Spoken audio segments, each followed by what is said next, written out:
The knock on my door came at 7 in the morning, and I knew it was trouble because nobody in Maple Ridge, Colorado knocks on doors that early unless they want to fight. I was still in my bathrobe, coffee mug halfway to my lips, when I opened the door to find Patricia standing there with her tablet clutched to her chest like some kind of digital shield. Her blonde bob was perfectly styled despite the early hour, and her lips were pressed into that thin line I'd come to recognize as her battle face. "Nathan Reynolds," she said, my full name rolling off her tongue like an accusation. "We need to discuss your snow removal practices immediately." I took a sip of my coffee and looked past her at my driveway. I had spent 2 hours yesterday clearing it after the biggest snowstorm to hit our area in 5 years. The concrete was visible, the snow piled neatly on the sides, exactly as it should be. "What about it?" "Your technique," Patricia said, tapping her tablet screen with one manicured fingernail. "Section 4.7 of our HOA guidelines states that snow removal must be conducted in accordance with proper safety standards. I observed you yesterday, and your shoveling method was completely incorrect." I stared at her. "My shoveling method?" "Yes. You were lifting with your back, not your legs. You were throwing snow onto areas that will create ice hazards, and furthermore, you were not using the approved downward angle when clearing the concrete." She turned her tablet around to show me what looked like a diagram of proper snow shoveling technique. "This is the correct method. I expect you to reshovel your entire driveway using the appropriate form." The coffee in my mouth suddenly tasted bitter. I had lived in this neighborhood for 3 years, and Patricia had been the HOA president for 2 of them. In that time, she had fined people for having the wrong shade of white on their mailboxes, threatened legal action over a kid's lemonade stand, and once tried to ban a neighbor's service dog because it was too large for the aesthetic of the community. But this was a new level of absurd. "Patricia, my driveway is clear. The snow is gone. That's what matters." "The process matters just as much as the result," she insisted.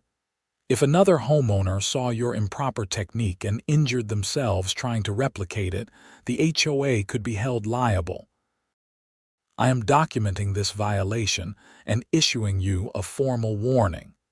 If you do not correct the situation within 24 hours, you will receive a fine of $250. She thrust a printed paper at me, which I took automatically. It was indeed an official HOA violation notice, complete with Patricia's signature at the bottom and a checklist of my supposed infractions. "This is insane," I said. "This is community standards," Patricia replied. "Good day, Nathan." She turned on her designer boot heel and marched back down my walkway, which I had also shoveled perfectly clear. I watched her get into her pristine white SUV and drive away, probably heading to ruin someone else's morning. I closed the door and looked down at the violation notice. My wife had left me 6 months ago, partially because she could not stand the constant HOA battles anymore. The community board meetings, the endless rules, the violations for things like leaving my trash can out 15 minutes too long on collection day. She had wanted to move, but I had been stubborn. This was my house. I had worked hard to afford it, and I was not going to let some power-hungry HOA president drive me out. Now I was starting to wonder if I had made the wrong choice. I got dressed and headed to work at the architectural firm where I spent my days designing buildings that would hopefully never be subject to HOA oversight. My boss, Martin, noticed my mood immediately.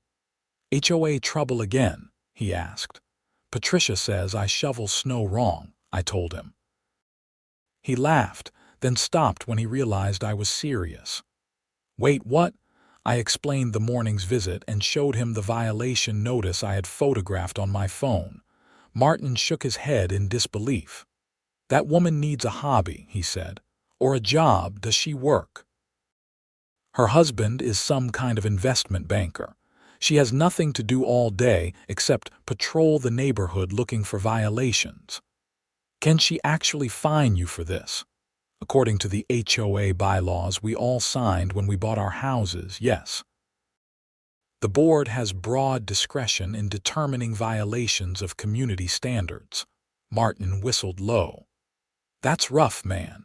What are you going to do? I have no idea. But as the day went on, an idea started forming.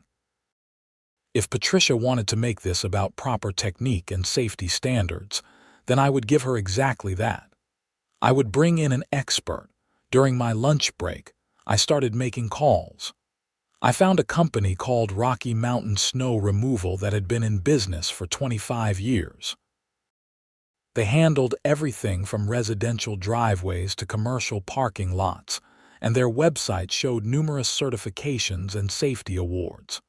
Perfect. I spoke with their operations manager, a woman named Susan, and explained my situation. She was quiet for a moment after I finished.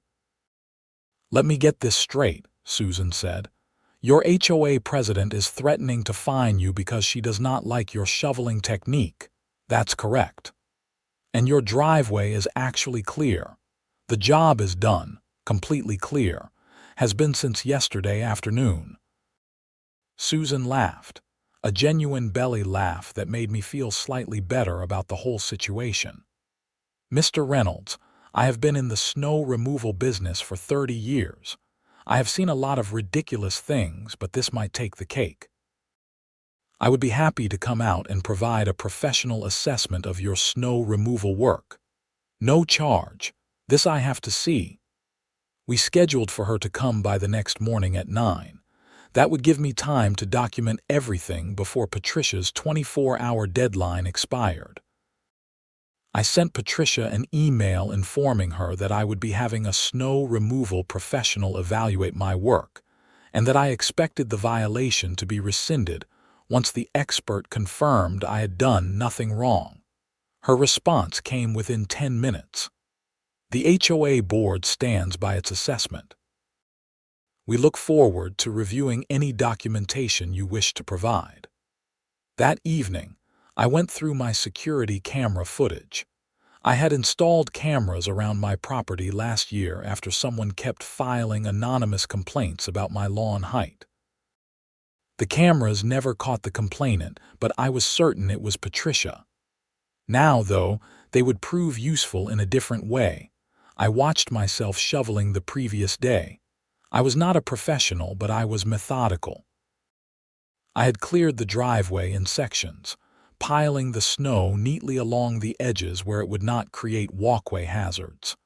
I had even salted the concrete afterward to prevent ice formation. My technique looked fine to me, though I was admittedly not an expert. The next morning, Susan arrived right on time in a truck with the Rocky Mountain Snow Removal logo on the side.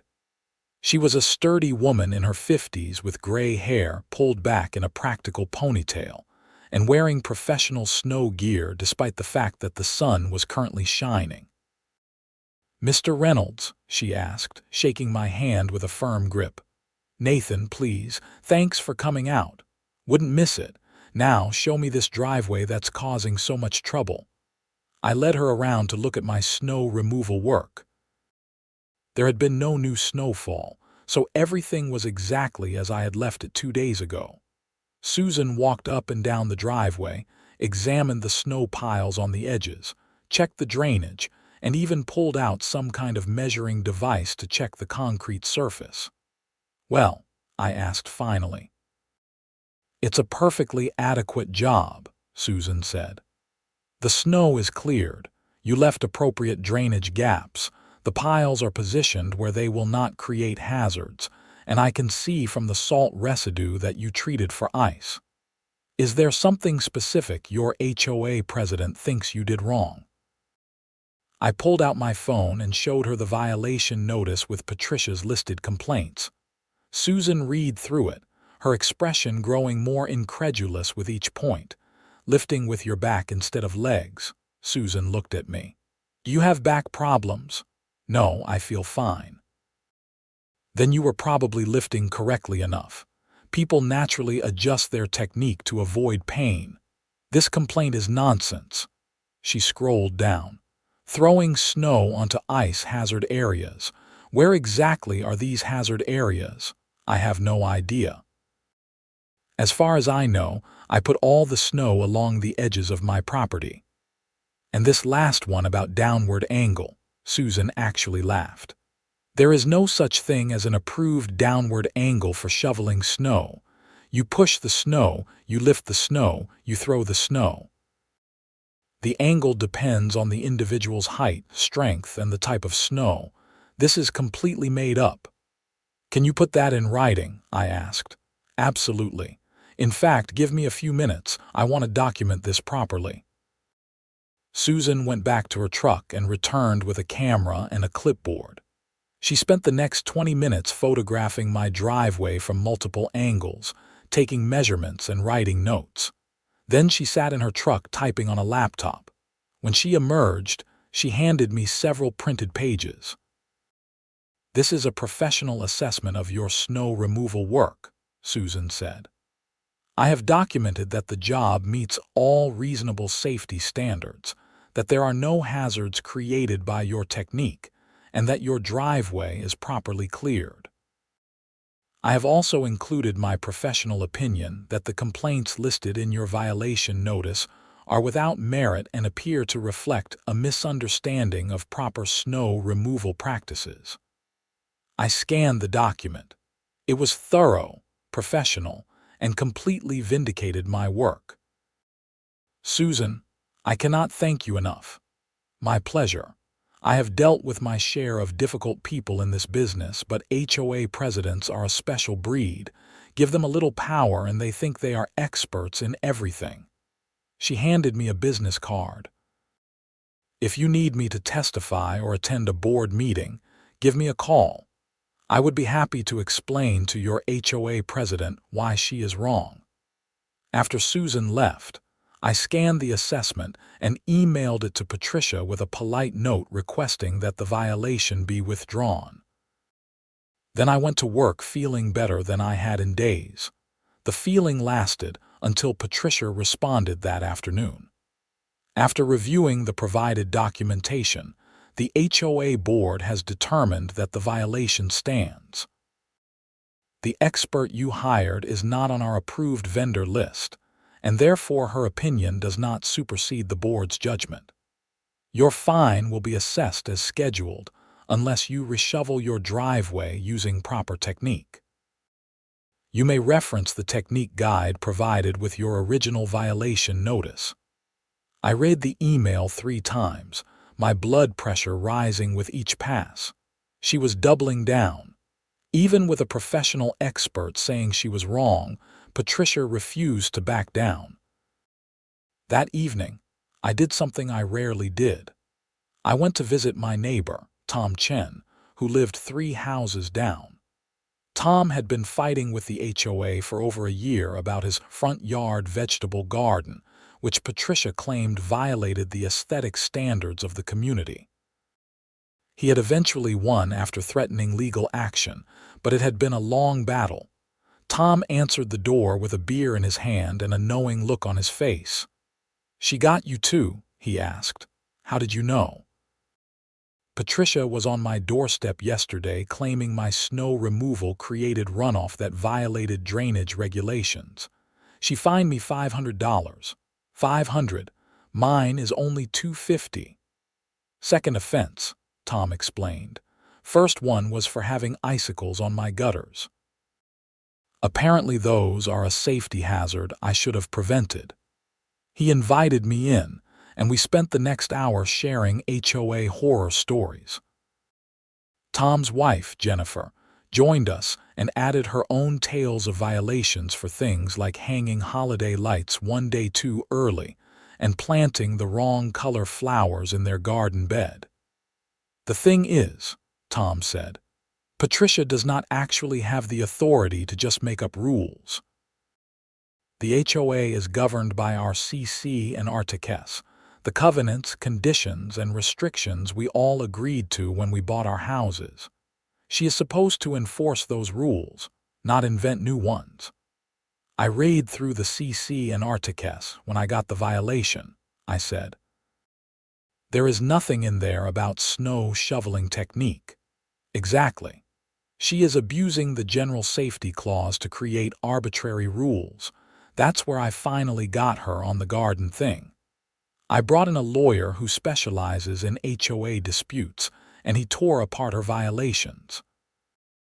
Turned out she had been making up rules for years and nobody challenged her because fighting the HOA is expensive and exhausting. You still have that lawyer's contact information? I asked. Tom pulled out his phone. Roger Martinez.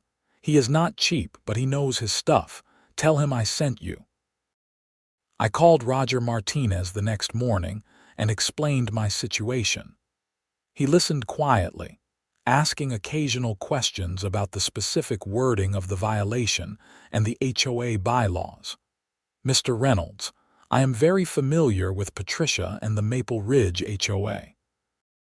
You would be my fourth client from your community in the past 18 months.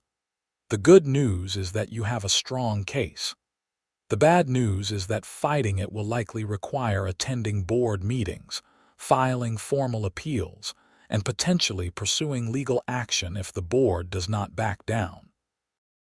How much are we talking? I asked. My retainer is $5,000. Most HOA disputes settle before going to court, but if this one does go to litigation, you could be looking at $15,000 to $20,000 in legal fees. I felt sick. To fight a $250 fine. To fight the principal, Roger corrected. And to prevent future violations.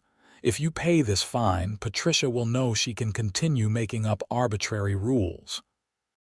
From what my other clients have told me, she will find new reasons to fine you until you either comply with her every demand or move out of the neighborhood.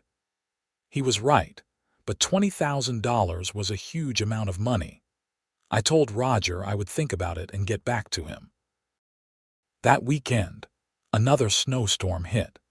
This one was smaller, only about 4 inches, but it was enough that driveways needed to be cleared again. I watched from my window as Patricia drove slowly through the neighborhood in her SUV, clearly monitoring everyone's snow removal efforts. I decided to conduct an experiment. Instead of shoveling my driveway immediately, I waited. I wanted to see what Patricia would do and whether she was targeting other people or just me. By afternoon, I had my answer. Patricia's white SUV pulled up in front of my house, and she got out with her tablet. She took photographs of my unshoveled driveway from multiple angles, making notes on her tablet. Then she moved on to the next house, where my neighbor Bill had shoveled his driveway in a perfectly normal manner. Patricia photographed his work too, made more notes, and continued down the street. I grabbed my coat and followed her on foot, staying far enough back that she would not notice me. I watched as Patricia stopped at nearly every house on our block, documenting everyone's snow removal efforts. At Tom Chen's house, she spent extra time photographing and making notes. This was not about safety standards or proper technique. This was about control. Patricia was using the snowstorm as an excuse to exert her authority over the entire neighborhood. I went home and finally shoveled my driveway. I made sure to do it exactly as I had before, using what I considered common sense technique. I even recorded myself with my phone, just in case I needed more evidence. Sure enough, Monday morning brought another violation notice, this one delivered via email. Patricia had observed my continued refusal to follow proper snow removal technique and was now assessing the $250 fine. I had 30 days to pay or face additional penalties. The email also included a list of other homeowners who had received violations. Tom Chen was on the list, as was Bill next door, and at least 6 other people I recognized from the neighborhood. I forwarded the email to Roger Martinez and told him I wanted to hire him. If Patricia was going after multiple people, maybe we could fight this as a group. Roger liked that idea. Class action complaints are much more effective against HOAs. Let me reach out to some of the other homeowners on that list. Over the next week, Roger contacted everyone who had received snow removal violations. Out of the 9 people Patricia had fined, 7 agreed to fight back. We pooled our resources, and Roger began preparing our case. The first step was demanding a formal hearing before the HOA board. According to the CC and Articus, homeowners had the right to appeal violations and present evidence before the board voted on whether to uphold the fines. Roger drafted our appeal and submitted it along with copies of Susan's professional assessment and a detailed analysis of why the violations were not supported by the actual HOA rules. He requested a hearing within 2 weeks. Patricia responded by scheduling the hearing for the maximum allowable time, which was 45 days away. She also sent out a community-wide email defending the violations and warning homeowners that proper snow safety is everyone's responsibility. The email sparked a huge reaction in our neighborhood. People who had not received violations started asking questions about what constituted proper technique. Some people defended Patricia, saying the HOA president had the right to enforce safety standards. Others were outraged at what they saw as government overreach at the most local level. A neighborhood Facebook group I had mostly ignored suddenly became very active.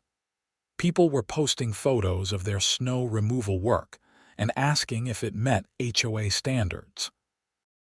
Some posts were genuine questions, but many were clearly mocking Patricia's rules. One guy posted a video of himself clearing his driveway while wearing a tuxedo and narrating his technique like a golf commentator. Patricia did not appreciate the mockery. She sent out another community email reminding everyone that social media posts reflecting poorly on the community could themselves be considered violations of the standards that maintained property values. That email was a mistake. People who had been on the fence about the snow removal issue suddenly turned against Patricia. The Facebook group exploded with angry comments. Several people shared their own HOA violation horror stories. Someone created a poll asking if Patricia should resign as HOA president, and 73% voted yes. Tom Chen's wife Jennifer, who was more politically active than her husband, created a petition calling for Patricia's removal from the board. Within 3 days, it had signatures from over half the households in our community.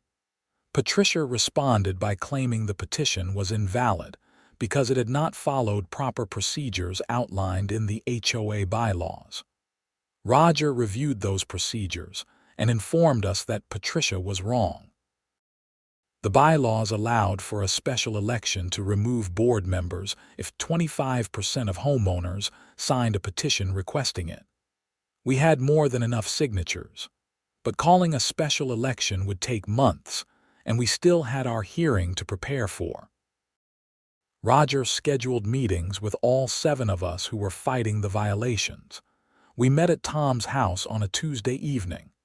The key to winning this, Roger explained, is showing that Patricia's violations are not based on the actual CC and Articus. The HOA board has authority to enforce rules, but they cannot simply make up new rules without following the proper amendment process. What is the proper process? Bill asked.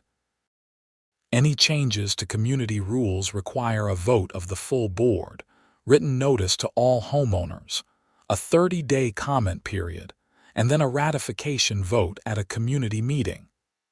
Patricia has done none of that. She has simply declared that certain snow removal techniques are wrong without any legal basis. So we just need to prove there's no rule against what we did, I asked. Correct. I have reviewed your CC and Articas thoroughly. Section 12 requires homeowners to maintain their properties in a safe condition and to clear snow from driveways and walkways within 24 hours of snowfall ending. That is the only snow-related rule. There is nothing about technique, nothing about specific angles or methods, nothing about which vendors are approved.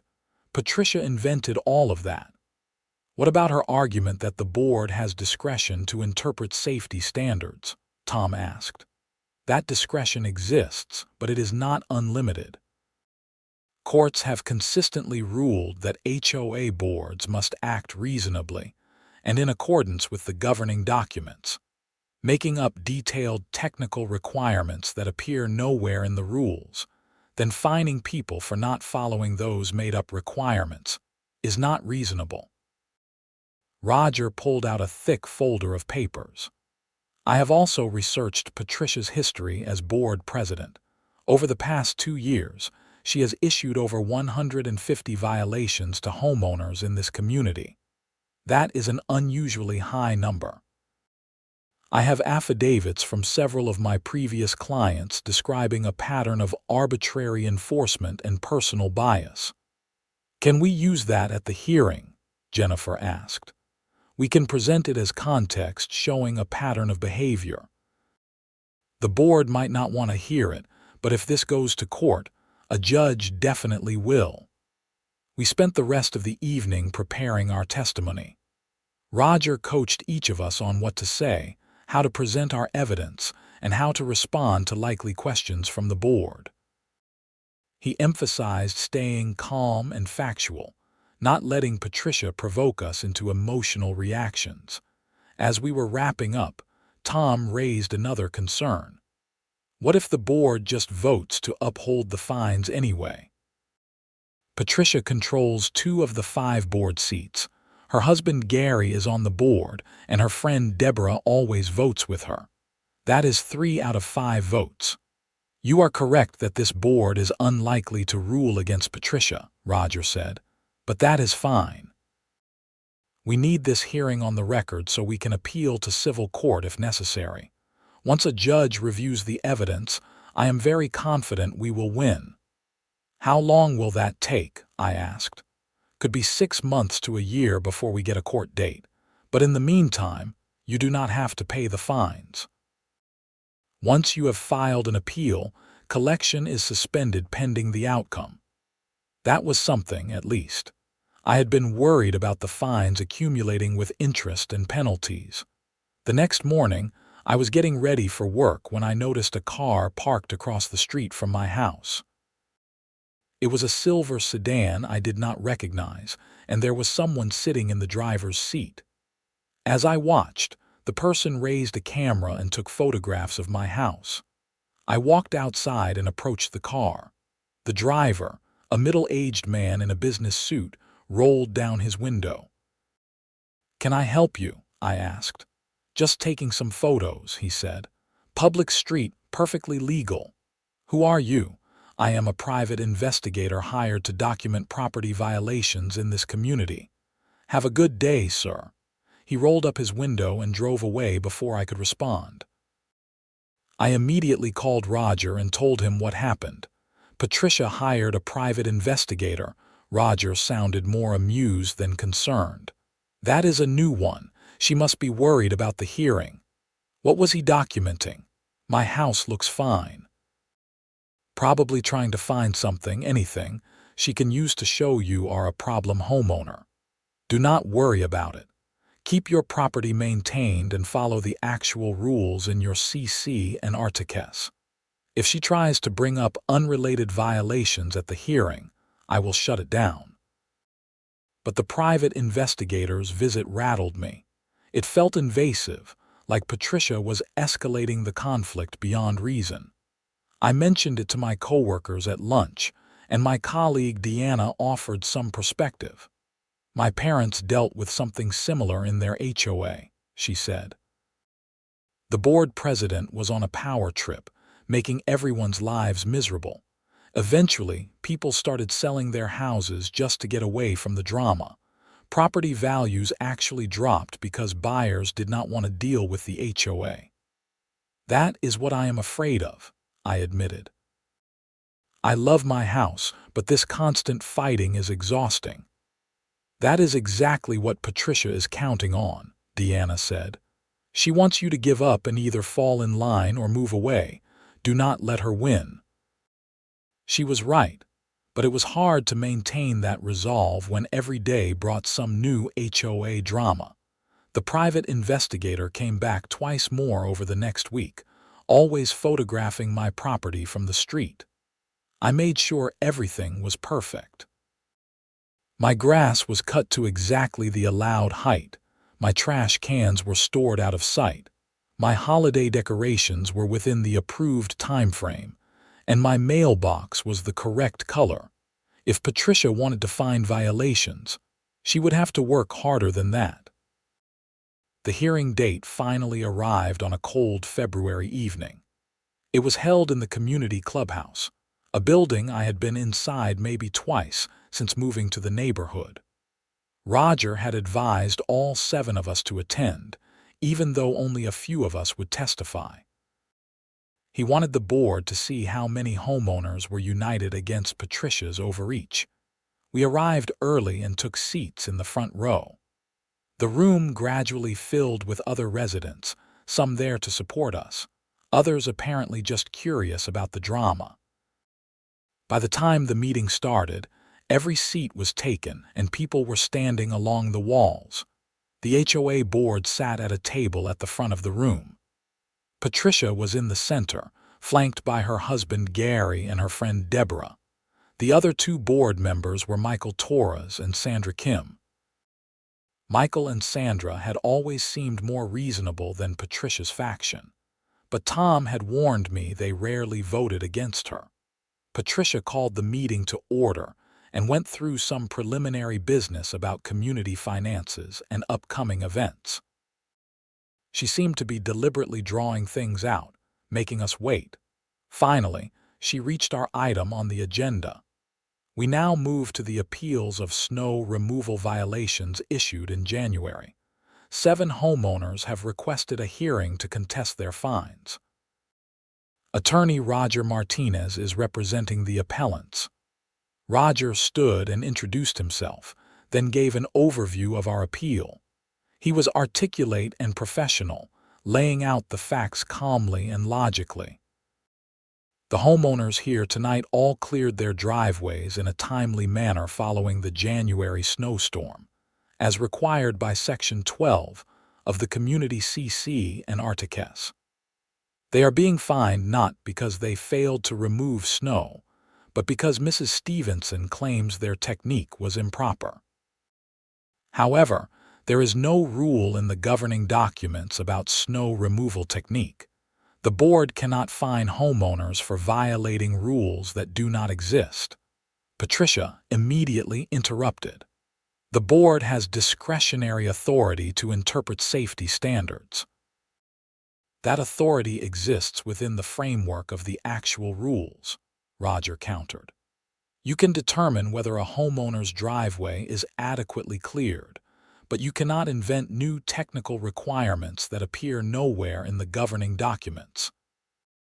I have here a professional assessment from a licensed snow removal expert stating that Mr. Reynolds' work met all reasonable safety standards.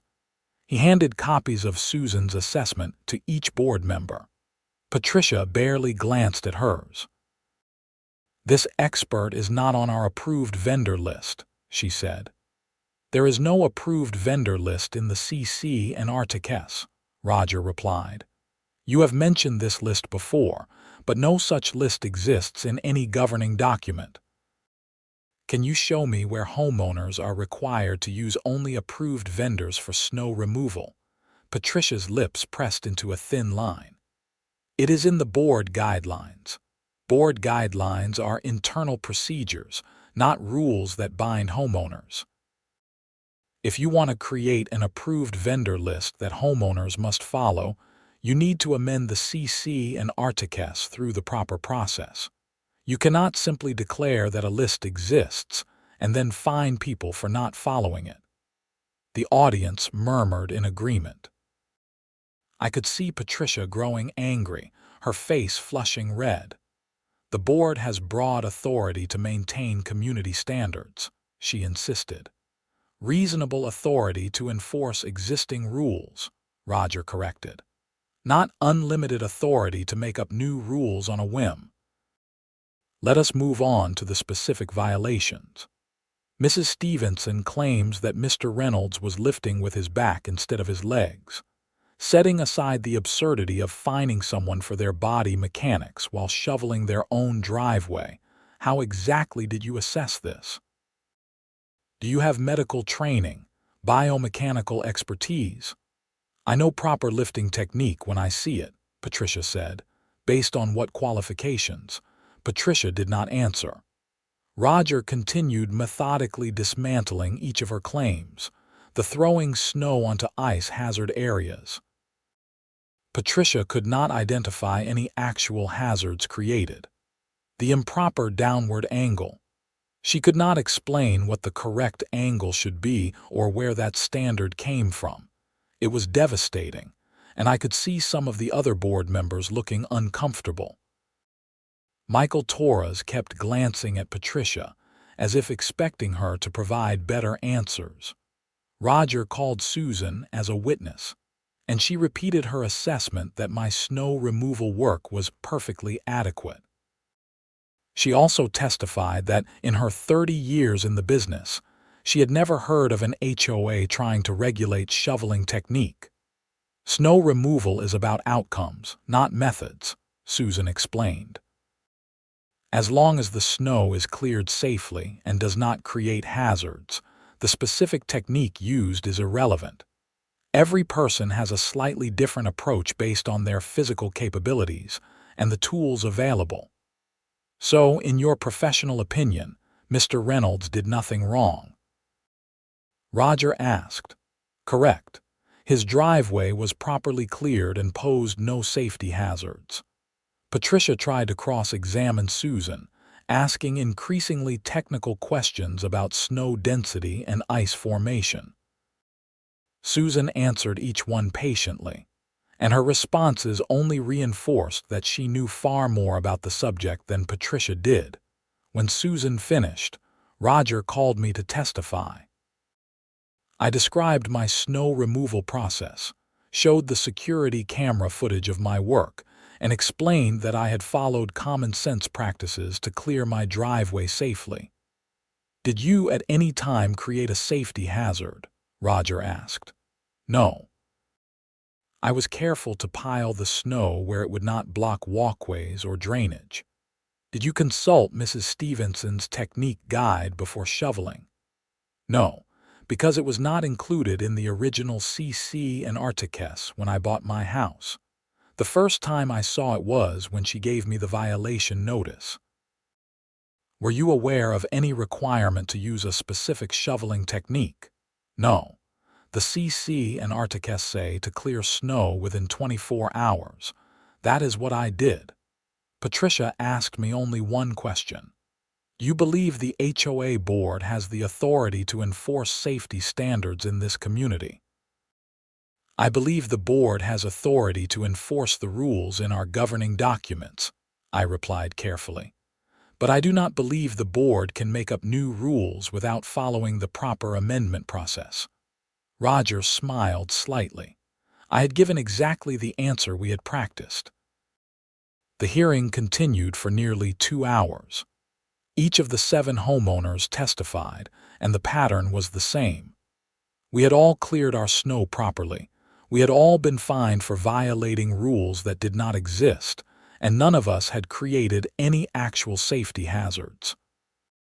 Finally, Roger delivered his closing argument. Board members, the evidence is clear. These homeowners did exactly what the CC and Artiques require. They cleared their driveways within 24 hours of snowfall. Mrs. Stevenson disagrees with their methods, but her personal preferences are not community rules. Unless you can show me where in the governing documents these technical requirements appear, these violations must be withdrawn. Patricia stood to respond. This is about maintaining the high standards that make Maple Ridge a desirable community. If we allow homeowners to do whatever they want without oversight, property values will suffer. The board has a duty to protect everyone's investment. No one is suggesting homeowners should do whatever they want, Roger said. We are saying they should follow the actual rules, not rules Mrs. Stevenson invents. If the board wants to regulate snow removal technique, put it to a community vote. Let homeowners decide if they want that level of intrusion, but you cannot fine people for violating rules that were never properly adopted. The board deliberated for 20 minutes in a side room while we waited. When they returned, Patricia looked furious. Michael Torres, acting as secretary, read the decision. The board has voted 3-2 to uphold the violations. We find that the board's discretionary authority includes determining adequate safety practices, and that the homeowner's technique did not meet those standards. A groan went through the audience. Roger nodded slowly, not looking surprised. For the record, he said, which board members voted to uphold the violations? Mrs. Stevenson, Mr. Stevenson, and Mrs. Norris, Michael said, referring to Patricia, Gary, and Deborah. Mrs. Kim and I voted to withdraw the violations. So it had gone exactly as Tom predicted. Patricia and her two allies had voted as a bloc, regardless of the evidence. Thank you, Roger said. We will be filing an appeal in county court. This meeting is being recorded per Colorado Open Meetings law, and the transcript will be submitted as evidence. Patricia's eyes widened slightly. This is a private HOA meeting. HOA board meetings are considered public proceedings under Colorado law, Roger explained. Homeowners have the right to record them. I hope your deliberation was as careful as your public vote, because a judge will review everything. We left the meeting and gathered in the parking lot. Everyone was frustrated but not defeated. Roger assured us this was just the first step. Patricia made a mistake tonight, he said. She had an opportunity to back down gracefully and claim the violations were issued in error. Instead, she doubled down without any legal basis. A judge is going to see right through this. When do we file the appeal? Tom asked. I will have the paperwork ready by Friday.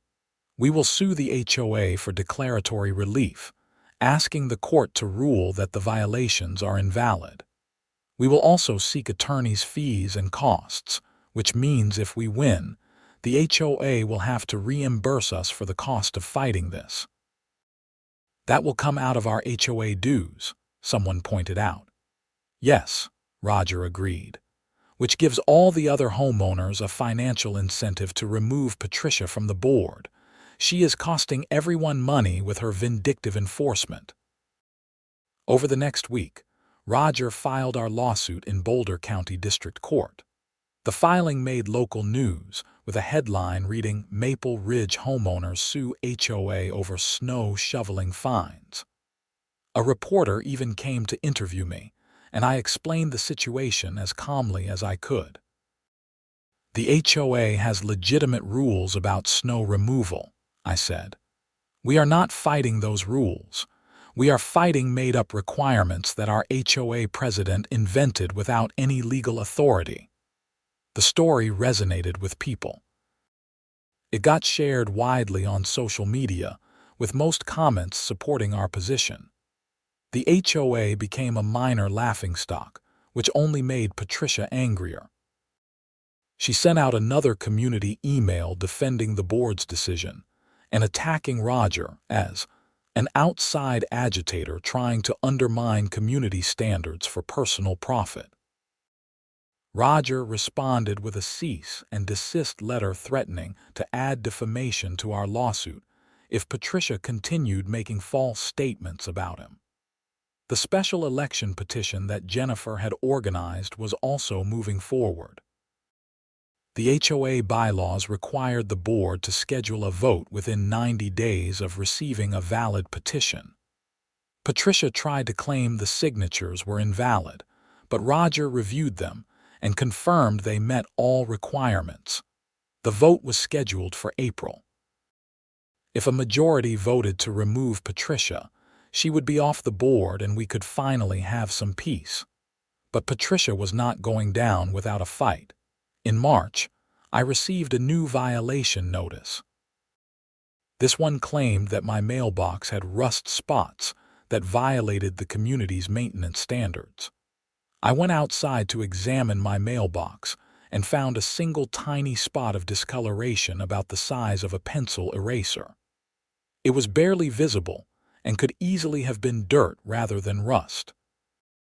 The fine, $500 for failure to maintain community aesthetic standards. I photographed the mailbox from every angle and sent the pictures to Roger.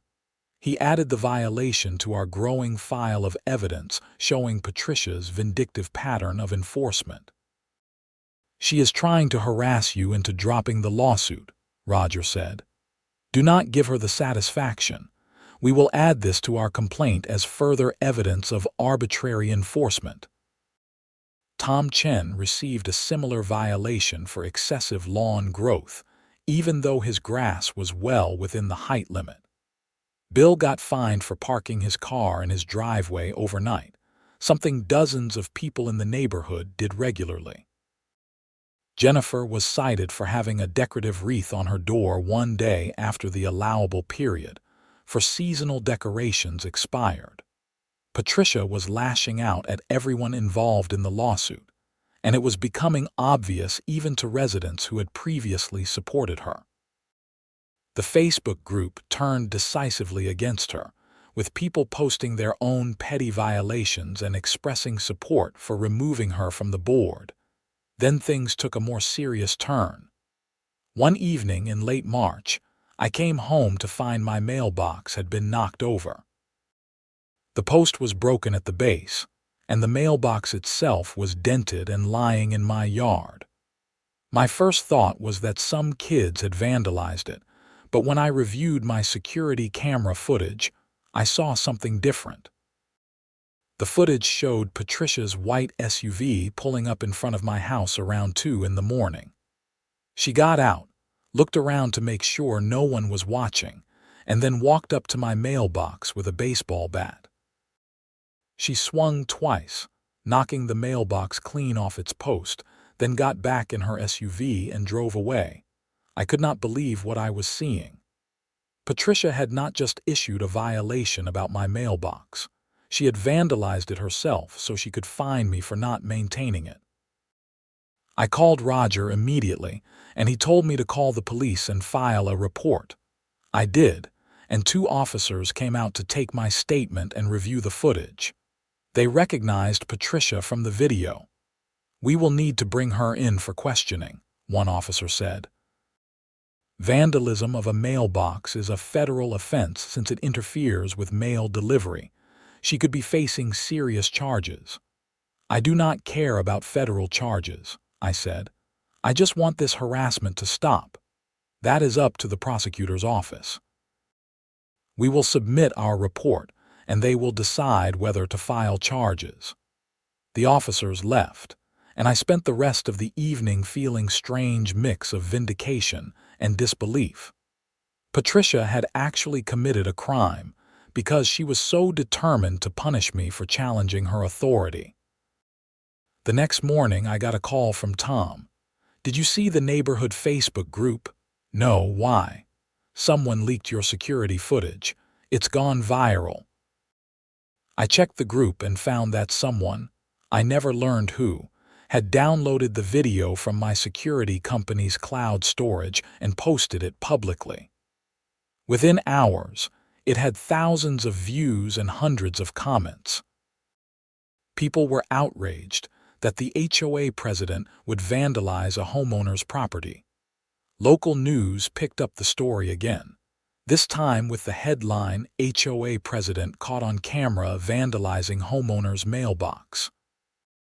A reporter called me for comment, but Roger advised me not to speak while there was an active police investigation. Patricia's response was to claim the video was fake, that I had staged the whole thing to make her look bad. She sent an email to the entire community making this accusation and demanding that the false and defamatory video be removed from social media. It did not work. Too many people had already seen the footage, and the police had confirmed it was authentic. The evidence was overwhelming. 2 days later, the police arrested Patricia at her home and charged her with criminal mischief and destruction of property. The charges were misdemeanors, not the federal offense I had been told about, but it was enough. She was released on bail the same day, but her mugshot appeared in the local news. The HOA held an emergency board meeting the next evening. I attended along with Roger and dozens of other residents. The room was packed and the mood was angry. Michael Torres called the meeting to order. Patricia was notably absent. "We are here to discuss the recent developments involving Mrs. Stevenson," Michael said.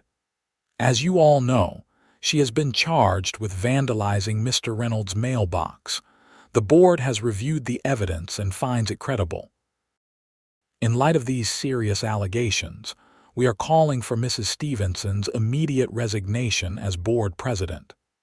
Deborah Norris, Patricia's friend, tried to defend her.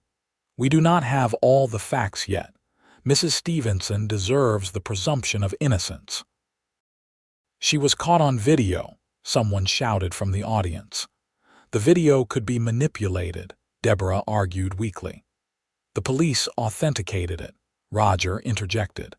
"And Mrs. Stevenson is welcome to present evidence of manipulation in her criminal trial." But this board cannot be led by someone who is credibly accused of vandalizing a homeowner's property. "The liability risk alone is enormous." Michael nodded. "I agree. I move that we remove Mrs. Stevenson from her position as board president, effective immediately." Sandra Kim seconded the motion.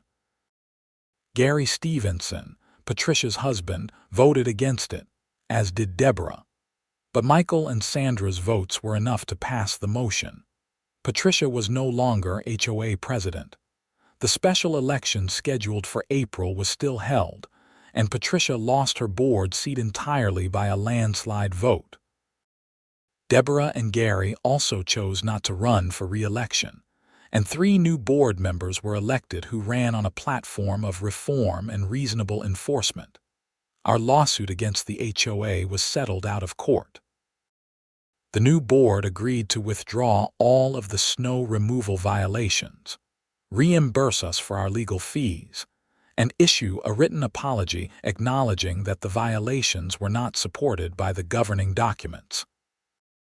They also agreed to conduct a full review of Patricia's enforcement actions during her tenure, and to withdraw any other violations that were similarly unsupported.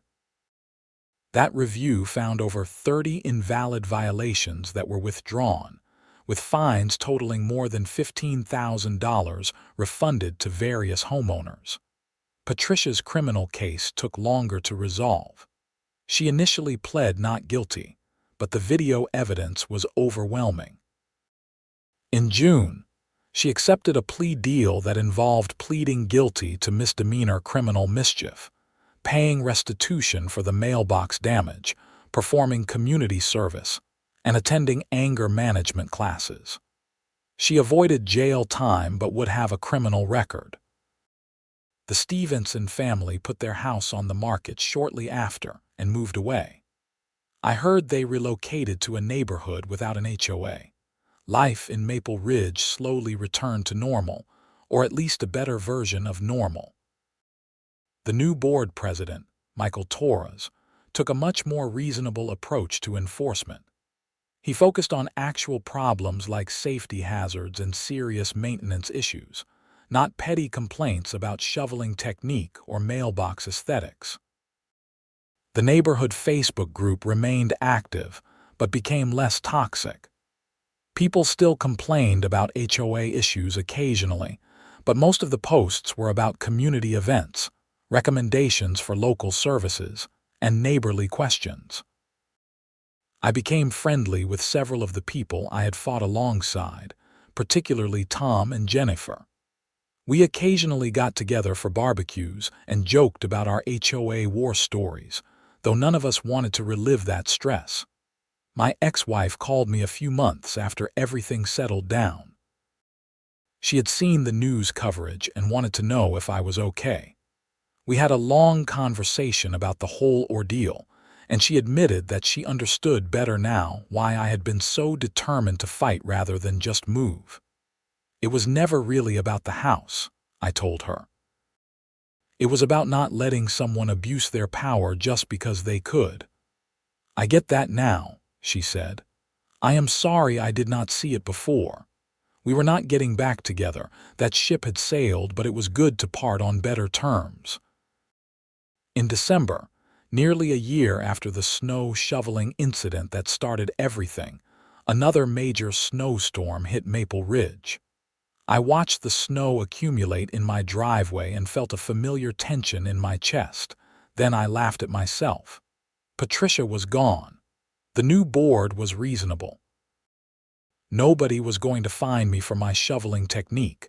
I went outside and cleared my driveway exactly as I had always done, using common sense and practical methods.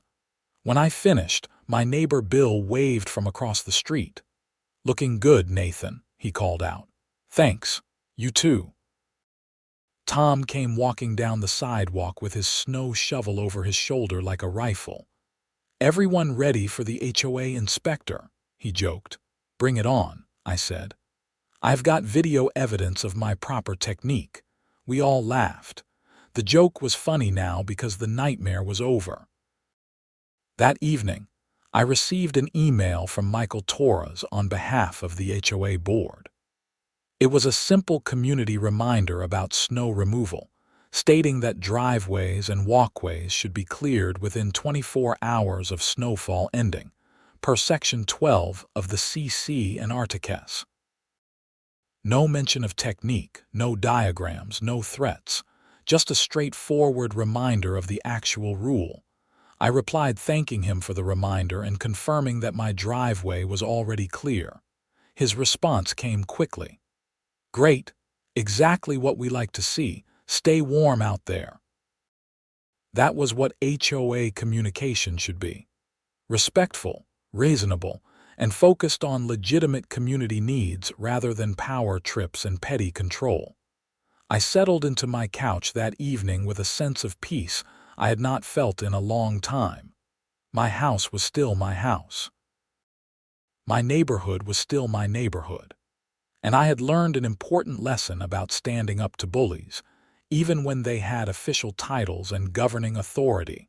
Some fights are worth fighting, even when they start over something as absurd as snow shoveling technique. Because it was never really about the snow. It was about whether one person could abuse their power to make everyone else miserable, or whether a community would stand together and say enough is enough. We had said enough, and we had won. The mailbox Patricia destroyed was replaced with a newer, sturdier model. I made sure to maintain it properly, not because I feared violations, but because it was the right thing to do. The tiny rust spot she had claimed to see, which I still suspected she had created herself somehow, never reappeared. Spring came to Colorado, bringing warmer weather and the end of snow season. My lawn grew in green and healthy, and I mowed it regularly to the proper height. Not because an HOA president was watching, but because I took pride in my home. The Maple Ridge community held a spring festival in May, organized by the new board. It was the first community event in years that actually felt friendly rather than obligatory. There was food, music, and activities for kids. People mingled and laughed without the underlying tension that had permeated every HOA interaction during Patricia's reign. I found myself talking with Sandra Kim, one of the board members who had voted to remove Patricia. "I owe you an apology," Sandra said. "I knew Patricia was out of line with a lot of her enforcement, but I did not want to make waves. I should have stood up to her sooner." "You voted the right way when it mattered," I said. "That is what counts." Still, watching you and the others fight back made me realize I had been enabling her by staying silent. I am trying to do better now. It was a gracious acknowledgement, and I appreciated it. Real change required people like Sandra to find their courage, even if it took them a while to get there. As the sun set on that spring evening, with my neighbors laughing and kids playing in the park, I felt grateful for everything that had happened. Not grateful for the stress or the conflict, but grateful that it had worked out the way it did. We could have lost. Patricia could have worn us down until we gave up and moved away. The board could have continued backing her vindictive enforcement, but we had fought the right fight in the right way, and justice had prevailed. I thought about Susan, the snow removal expert who had taken the time to help me without expecting anything in return. Her willingness to stand up and say, "This is ridiculous," had been crucial to building our case. I had sent her a thank you gift afterward, a nice bottle of wine and a gift card to a restaurant, but it hardly seemed adequate for the difference she had made. I thought about Roger Martinez, the HOA attorney who had handled our case with skill and determination. He had treated our relatively small dispute with the same seriousness he would have given a $1 million lawsuit, because he understood the principle at stake. I thought about Tom, Jennifer, Bill, and all the other neighbors who had been willing to band together rather than suffer separately. There was strength in unity, even in something as mundane as a homeowners association dispute. And I thought about Patricia, wherever she was now. I did not hate her, despite everything she had put us through. I felt sorry for her, actually. She had been given a small amount of power and had let it corrupt her completely. She had been so focused on control and authority that she had lost sight of the fact that we were all just trying to live our lives in peace. What could have been a simple community leadership role had become an obsession with enforcement and punishment, and in the end, it had cost her everything. Her reputation, her position, her criminal record, even her home. There was a lesson in that about the dangers of unchecked power and the importance of accountability. My phone buzzed with a text from Tom. "Congratulations on 1 year of proper snow shoveling technique. Your form has improved tremendously. A plus." I laughed and texted back, "Thanks, coach. Could not have done it without your guidance." "Same time next winter," he replied. "Absolutely, I will bring the hot chocolate." It was good to joke about it now. The trauma had faded enough that we could find humor in how absurd the whole thing had been. A grown woman with a tablet and a diagram, seriously trying to fine people for not shoveling snow at the correct angle. If someone had described that situation to me before I lived through it, I would have thought they were exaggerating.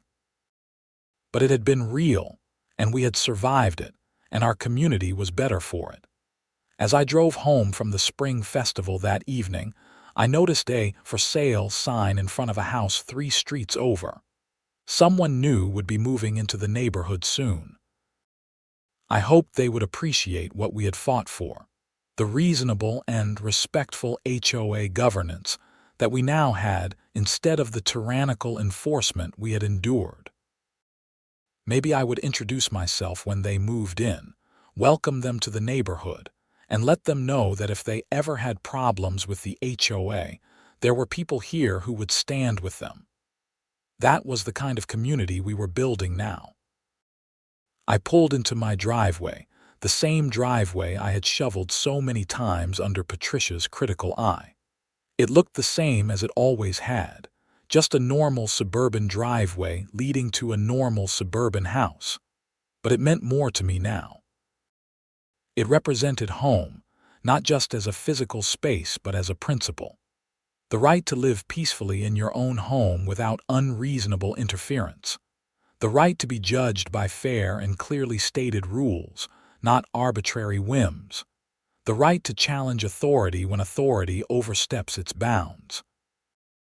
These were not dramatic rights like freedom of speech or religion.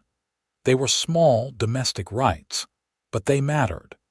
They mattered because this was where we actually lived our lives, in these neighborhoods and homes and daily interactions. If we could not maintain basic fairness and decency at the HOA level, how could we expect it anywhere else? I unlocked my front door and stepped inside, grateful for everything I had and everything we had accomplished. Tomorrow I would go to work, come home, maybe do some yard work or watch a movie. Normal life, boring life, peaceful life. It was exactly what I wanted. The snow shoveling incident had taught me that sometimes the smallest conflicts reveal the biggest truths about power, justice, and community. Patricia had thought she could control everyone through fear and arbitrary enforcement. She had been wrong.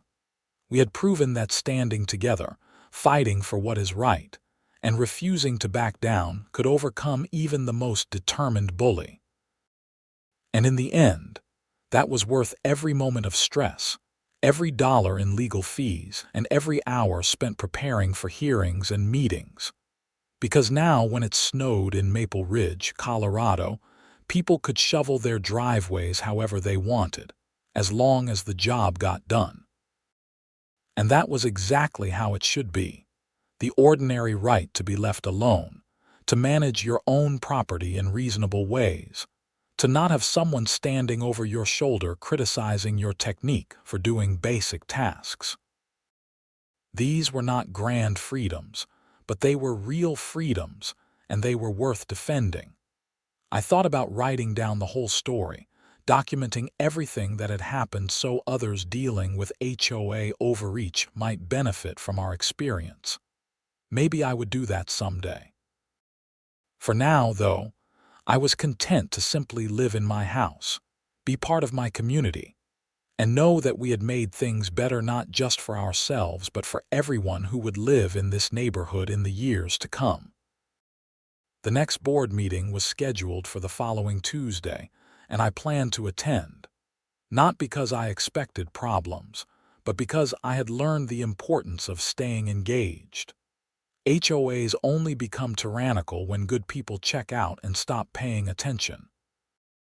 Michael and the new board were doing a good job, but they needed to know the community was watching and supporting them.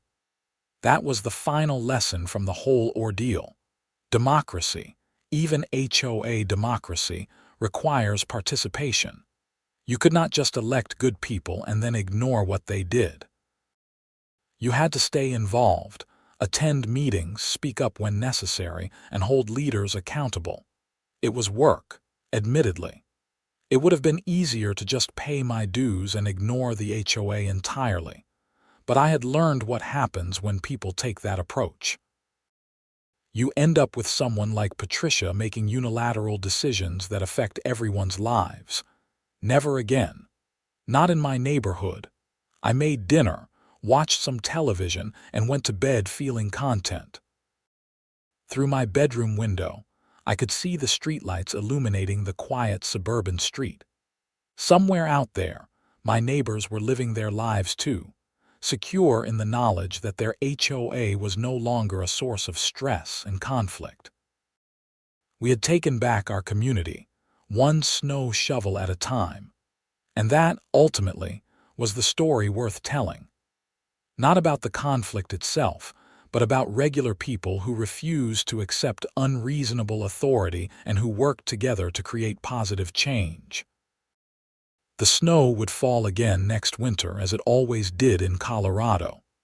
Driveways would need to be shoveled, and when that time came, I would grab my shovel, clear my driveway using whatever technique felt right, and not give it a second thought. That simple freedom, hard won and well defended, was everything.